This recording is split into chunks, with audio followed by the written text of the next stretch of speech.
I'm Ian Hanomansing. We're live in Vancouver with breaking news after a countdown to 8 p.m. Eastern Time when Donald Trump threatened that Iran's, quote, whole civilization would die tonight if an agreement was not reached with the country. He has just announced via social media a 2-week ceasefire with Iran. In a post to Truth Social, he writes, based on conversations with the Prime Minister and Field Marshal of Pakistan, and wherein they requested that I hold off the destructive force being sent tonight to Iran, and subject to the Islamic Republic of Iran agreeing to the complete, immediate, and safe opening of the Strait of Hormuz, I agree to suspend the bombing and attack of Iran for a period of 2 weeks. This will be a double-sided ceasefire. The reason for doing so is that we've already met and exceeded all military objectives and are very far along with the definitive agreement concerning long-term peace with Iran and peace in the Middle East. We received a 10-point proposal from Iran and believe it is a workable basis on which to negotiate. Almost all of the various points of past contention have been agreed to between the United States and Iran, but a 2-week period will allow the agreement to be finalized and consummated. On behalf of the United States of America as president, and also representing the countries of the Middle East, it is an honor to have this long-term problem close to resolution.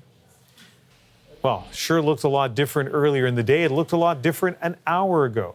But if you go back to this morning, the president threatened to wipe out the whole civilization of Iran if the regime didn't agree to reopen the Strait of Hormuz by 8 p.m. Eastern. CBC's Katie Nicholson is tracking this developing story for us from Washington. Katie, as I've mentioned, this post suddenly appearing, 15, 20 minutes ago? So I don't expect there's a lot more we know about it, but what else do we know? Well, I can tell you that this now does appear to be a 2-week ceasefire that Iran is on board with. The New York Times just alerting that the new supreme leader has apparently agreed to the terms here. So this is really sort of an extraordinary development after a day of quite a bit of people really sort of concerned after Trump's rhetoric this morning in that post. So let's just go through this. This is essentially a signal from the White House. This is going to be a 2-week ceasefire hinging on whether or not Iran immediately reopens the Strait of Hormuz. There's also a signal here. Trump says in that post that 10-point plan from Iran. This is the 10-point plan that was presented to Pakistan yesterday by Iran after it sort of vetoed an American plan earlier in the day. That is, according to the U.S. president, a good, solid basis for negotiations. And interesting, just some of the things that were in that. They were looking for instead of a brief ceasefire, they were looking for a longer remedy to this conflict. And one of the things that they were also reportedly looking for in that 10-point plan were reparations for some of the damage. They were trying to get Congress involved as well. So interesting to see what the White House does over this 2-week period. But those are two very significant developments in that post. And also, Ian, this was posted about 90 minutes before that self-imposed 8 p.m. deadline from the U.S. president, where he had threatened that had this deal not been secured, he would rain down on civilian infrastructure. This also gives him a bit of an off-ramp. Seems like he may have been looking for that. He is always sensitive about that phrase, taco Trump always chickens out. Now, the way that this has been presented is that it's a very sensible deal that is being brokered by Pakistan. There are terms that are acceptable. You'll notice the language he uses in that post. He is talking about the military objectives having been met. This is something that the U.S. has said several times over the last couple of weeks. And all of this comes after hours of what Pakistani officials had called very sensitive negotiations between the parties. Ian, this is new, so maybe we should just go through this one more time. I wonder if we could just pull the post up and just read for the audience what it says. And basically, he says, based on conversations with the Prime Minister and Field Marshal of Pakistan, and wherein they requested that I hold off the destructive force being sent tonight to Iran and subject to the Islamic Republic of Iran, agreeing to the complete, immediate, and safe opening of the Strait of Hormuz. I agree to suspend the bombing and attack of Iran for a period of 2 weeks. This will be a double-sided ceasefire. The reason for doing so is that we have already met and exceeded all military objectives and are very far along with a definitive agreement concerning long-term peace with Iran and peace in the Middle East.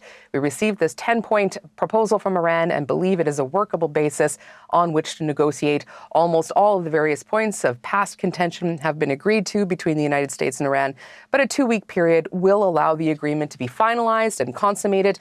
On behalf of the United States of America as president and also representing the countries of the Middle East, it's an honor to have this long-term problem close to resolution. Again, Ian, this is also after a day of several hours of quite a few missile interceptions in Bahrain and the UAE. So it's been a heavy day of shelling as all of this has been happening. Yeah, it is not often on a television program where the host and a reporter would read a long social media post verbatim. The reason we're doing that, of course, is that it seems to change everything. The trajectory of the ultimatum this morning from Donald Trump and the countdown to 8 p.m. Eastern and his bombastic statements about what he was going to do, all of a sudden a change in direction in the last half hour as spelled out by that post. There was, as you well know, outrage throughout the day about that ultimatum, particularly from those, maybe exclusively from those, who are politically opposed to the president. But there were some members of his own party also that were part of, that we were opposed to this. Is there any way of gauging this evening if that opposition had any impact on what Donald Trump just announced? It is hard to say, but there was a groundswell, particularly towards the later part of the day, of some Republicans who are still in Congress and don't normally speak out against the president, starting to weigh in and criticize that language in that post, which of course, was jarring, shocking, even from this president who was prone to this kind of bluster. Just a reminder to the audience, he said in that post this morning that a whole civilization will die tonight, never to be brought back again. He went on to say that he didn't want that to happen, but it probably will. So what was interesting, too, was all of these voices from around the world that came forward. Now, not surprisingly, the UN condemned that language, but Pope Leo, an American, also sort of condemned and said that to say something like that, wiping off the face of the earth an entire community or country, he was very harshly critical of that, and then went on to push for a more peaceful solution. Pope Leo saying that this is truly unacceptable language, and then he went on to talk a little bit more about alleged or potential war crimes if you target civilian infrastructure. Here's a little bit from Pope Leo today. Let's talk, let's look for solutions in a peaceful way, and let's remember especially the innocent, children, the elderly, the sick, so many people who have already become or will become victims of this continued warfare. To remind all that attacks on civilian infrastructure is against international law, but that it is also a sign of the hatred, the division, the destruction that the human being is capable of. And we all want to work for peace. People. And, there were people from the far right, the conservative voices that sometimes make up Trump's base, people like Alex Jones, who had a particular tweet today where he called Trump's comments unhinged and likened him to a Marvel supervillain. And then we also heard from Republicans who are not afraid normally to criticize the president, moderates like Senator Lisa Murkowski from Alaska. She had this post today. She said that the president's threat that a whole civilization will die tonight cannot be excused away as an attempt to gain leverage in negotiations with Iran. She goes on in her post to say, this type of rhetoric is an affront to the ideals of our nation, our nation has sought to uphold and promote around the world for nearly 250 years. It undermines our long-standing role as a global beacon of freedom and directly endangers Americans both abroad and at home.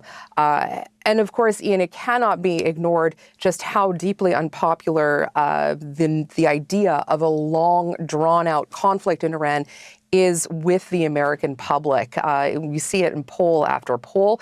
Trump was very aware that Americans don't want a long, dragged-out conflict. He referenced it yesterday. And so he is very aware of all of these pressures. And no doubt that also sort of nudged this forward, this ceasefire, which we assume is kicking in. I mean, Sasha will probably be able to tell you more.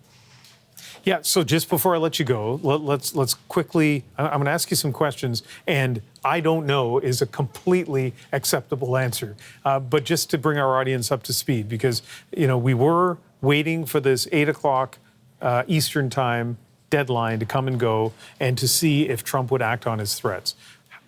40 minutes ago or so, all of a sudden this abrupt turn and this 2-week ceasefire is announced. So this program is on live for the next hour and 50 minutes. I think we are going to see developments in that time period. But as of right now, let me ask you the following things. First of all, is there any plan? Have you heard anything about Donald Trump speaking publicly beyond his Truth Social post? Is he going to be getting in front of a camera, microphone later on this evening? Have we heard? I have not heard that yet, and I am just sort of trying to look at my laptop to see if I've gotten a note from the White House pool yet. That would be the first way to find out. A lid has been called by the White House pool, which means that he is not going to be speaking with any reporters. However, perhaps there might be an address, something recorded. I can't rule that out. But right now, it looks like we may not hear from the U.S. president, at least in a venue where he's speaking with reporters at any time soon. Okay.